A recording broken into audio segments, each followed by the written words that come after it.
Welcome back. Today we get to talk about drama and money. So, the end of the financial year means a lovely big fire sale for some of the biggest players in the industry. We've got studios like Gearbox being traded back and forth. While that's happening, layoffs are hitting people. What does that serve to accomplish? Well, what it does is it tidies up balance sheets before investors get to be shown how the year overall went, because obviously, the thing that's the most important in life is that the line goes up. To kick it off with the big one then, Gearbox are no longer going to be part of Embracer Group, and we know where they're going to be going. This is pretty relevant. Like, Gearbox was one of the larger acquisitions. That was definitely one of the larger stories. Embracer basically grew and grew and grew, acquiring more and more and more companies in an environment where money was pretty damn cheap. Interest rates were low, there was pandemic booms going on within the games industry, so everyone was just happy and money was flowing everywhere. Then, one of their really big deals, Savvy Games Group, that fell through. And because that fell through, they had to reorg the company, which meant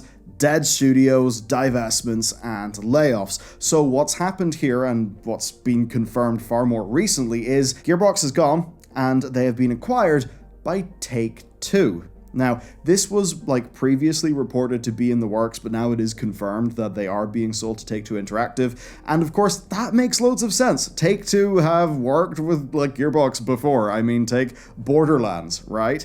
And funny enough, they had actually downplayed reports that they could be purchasing the company recently, but, obviously they have ended up doing that. They made a statement. To be honest, I don't take a lot of stock in the statement because it's basically just saying, everything's great, creativity, happiness, profit, blah, blah, blah, blah, blah, Randy Pitchford. Yeah. That's what's going on. That's how they've been acquired. Now, this would also be the very same Randy Pitchford who did suggest back in 2021 that Borderlands would be getting a fourth entry. And of course, because Borderlands is done with Take-Two, that definitely means that these were companies that were already collaborating on things. Now, you might be wondering what the finances are like. This is where it gets kind of interesting. So the initial headline number was basically 1.378 billion whenever Gearbox was acquired by Embracer. Now, the sale has happened for 460 million, but all in Take-Two stock, which proportionally is barely anything. Take-Two is a company with a market cap of $25 billion, so yeah, I think 460 million is, just proportionately right. It's like a scale issue. We'll get onto the finances later because they are actually interesting, but basically what Take-Two gets from this purchase is a whole bunch of assets. So with this, the core of Gearbox is basically staying together, right? So that means their studios in Texas, Montreal, and Quebec, and they're also retaining the Borderlands franchise, Tiny Tina's Wonderland, as well as Homeworld, Risk of Rain, Brothers in Arms, and Duke Nukem. That being said, some assets are being retained by Embracer. Basically, that's Gearbox Publishing San Francisco, which, as an example, they've recently done a Hyperlight Breaker, so that's one of, there's that. Also, the Remnant franchise, remember recently, Remnant 2 went really, really big. Cryptic Studios, which, that's Neverwinter Online, Star Trek Online, as well as Capture Dimensions and Lost Boys Interactive. So those will be staying with Embracer. But a lot of those are assets that were basically bought after the Embracer deal had closed. So it's not really core Gearbox stuff. Lost Boys, they're kind of worthy of note here because they actually had a pretty sizable amount of layoffs. Now, what's fun is talking about the finances because the headline numbers are that they were acquired for 1.3 billion and then they were sold for 460 million, which really does make it look like Embracer have lost a crazy amount of money in this. That is, however, not actually the case. This initially was reported really just with those kind of headline attention grabbing numbers. The actual details, though, do matter, and those were very well put by Stephen Totillo. So, Embracer paid $363 million for Gearbox,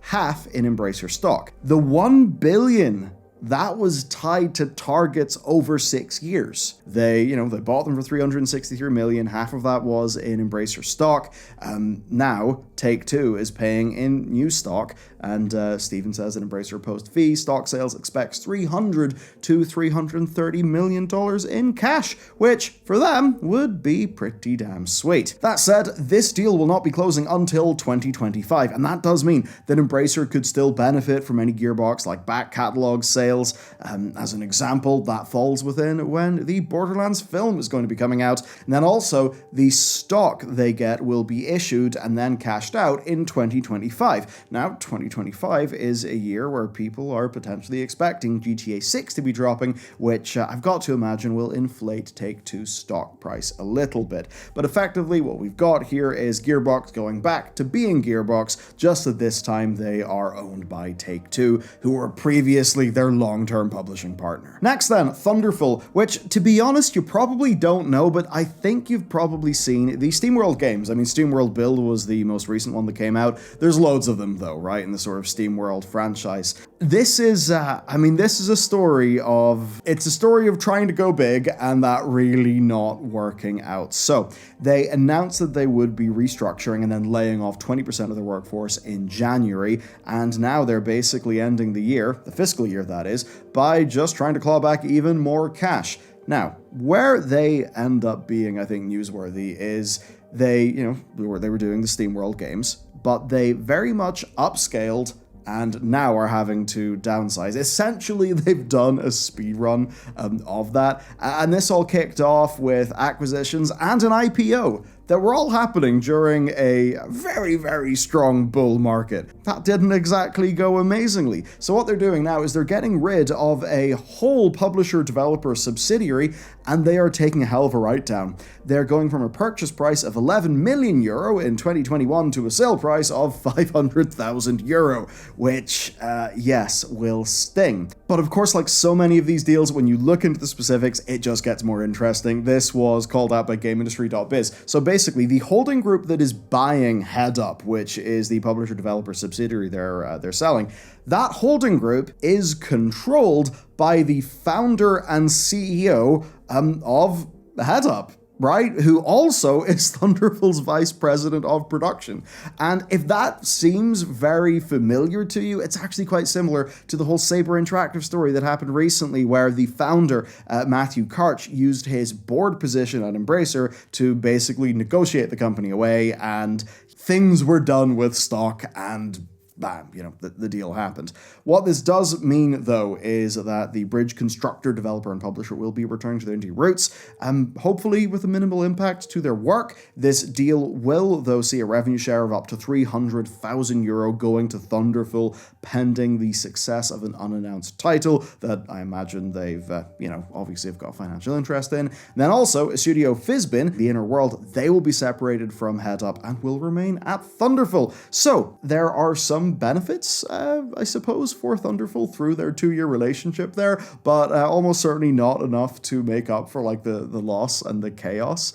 At the cost presented here, though, this is absolutely less about the money that they're getting for Head Up. I mean, they're selling it for 500k euro, which is a lot of money to you and me, and is a lot of money to an indie team, but when you're dealing at these scales, it's not a massive amount. So I think it's less about that and far more that they no longer have to spend money on them, right? Less staff, less offices, less of all of those expenses. Next then, well, a little bit of something that I think this is to do with Halo. Basically, Certain Affinity are a studio that they've worked on a lot. They've worked on Call of Duty, they've worked on Halo, they've worked on Halo for a very long time.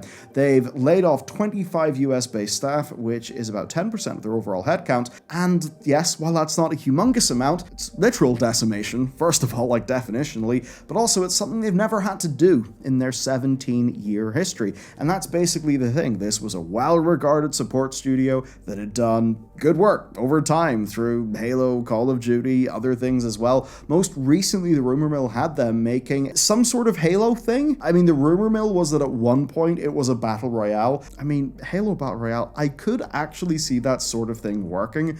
Reason why I say that is, like Halo Infinite's open world was pretty damn fun. I could see Battle Royale bullshit actually meshing with the core combat sandbox of Halo fairly well. Maybe if you have some like PvE and stuff like in throughout the map. But anyway, that project is dead, and it does seem that at 343 they're kind of wrapping up, you know, they're putting Halo Infinite onto a sort of, maybe maintenance is too strong of a word, but they're clearly not putting significant investment into it, and it does seem that they're basically focusing on the next big thing. That could affect a group like Certain Affinity. Obviously, the project that they were doing, that got cancelled. Maybe contract work that they had on Halo Infinite has been cancelled.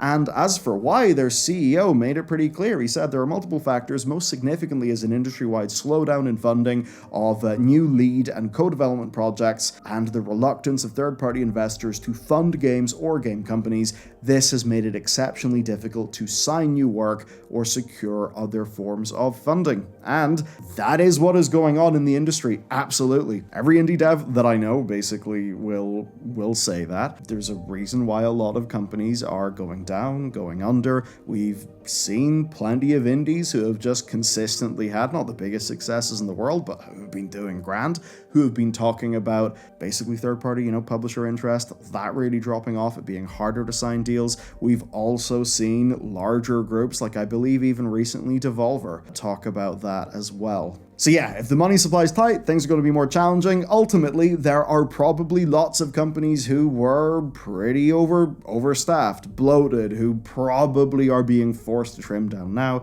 basically paying the price of overhiring, of, you know, not being necessarily like fully responsible, people seeing that things were looking good in 2020, 21, 22, and just sort of assuming, oh, line go up forever, which is pretty irresponsible, and I think we all knew that wasn't going to happen. There's a bit of that, and then there's also just like a bit of a shock, a bit of an overreaction, and that can be really hard. I mean, it can be really hard for indies because basically you're spending so much of your job actually making the game that I suppose it's challenging because you've got to make the game, but you've also then got to find funding for the next game in order to actually keep the lights on and hit payroll. Especially since most publisher recoups are not going to have you being swimming in money within the first few months of your release, because generally the person who took the financial risk, the publisher, will be the person who gets, the preferential slice of those initial revenues. Yeah, that's the kind of thing that is making the industry hard right now, frankly.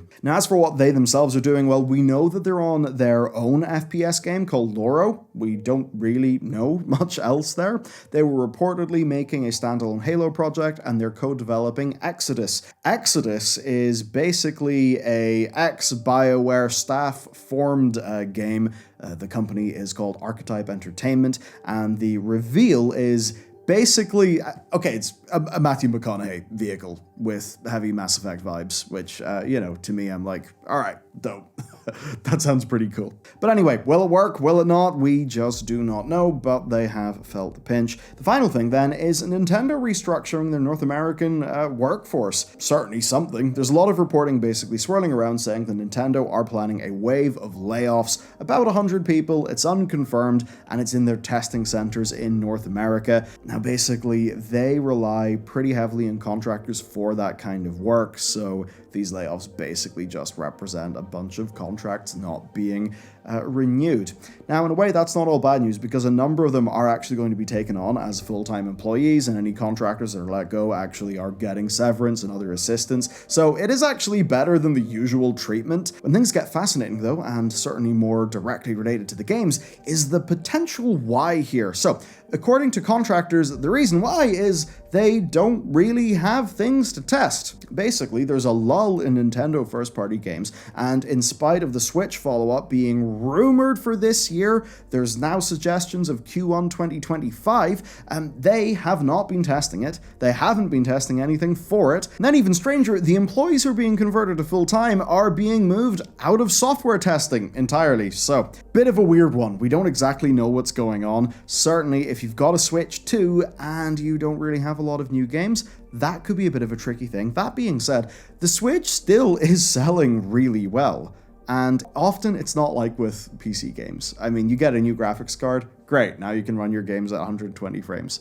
or, you know, whatever, right? I doubt it's just going to be that you get a Switch 2 and suddenly third-party titles are running at 60 FPS. I mean, that's certainly not how it's went. There are some games that support that on, like, PS5 and Xbox Series X, but not all of them. So, yeah, kind of weird, honestly. I'm not too sure what to make of it. Other, I suppose, than that as a PC gamer, I think I'm already being really well catered to by handhelds, and certainly a lot of the recent news with Nintendo, it does make you think, because for many people, they would just get a ROG Ally or a Steam Deck, and they'd throw Yuzu on it, and away they would go, which would obviously be a problem for Nintendo. You know, is why the whole Yuzu thing happened. Anyway, that is it for today's story. Basically, a little bit of a catch-up with the stuff that's going on in the industry. I'll be diving into stuff with Creative Assembly decently soon as well, because there are just a few more specifics there. People in the Total War community also saying that they've been reaching out to people and they've heard from sources,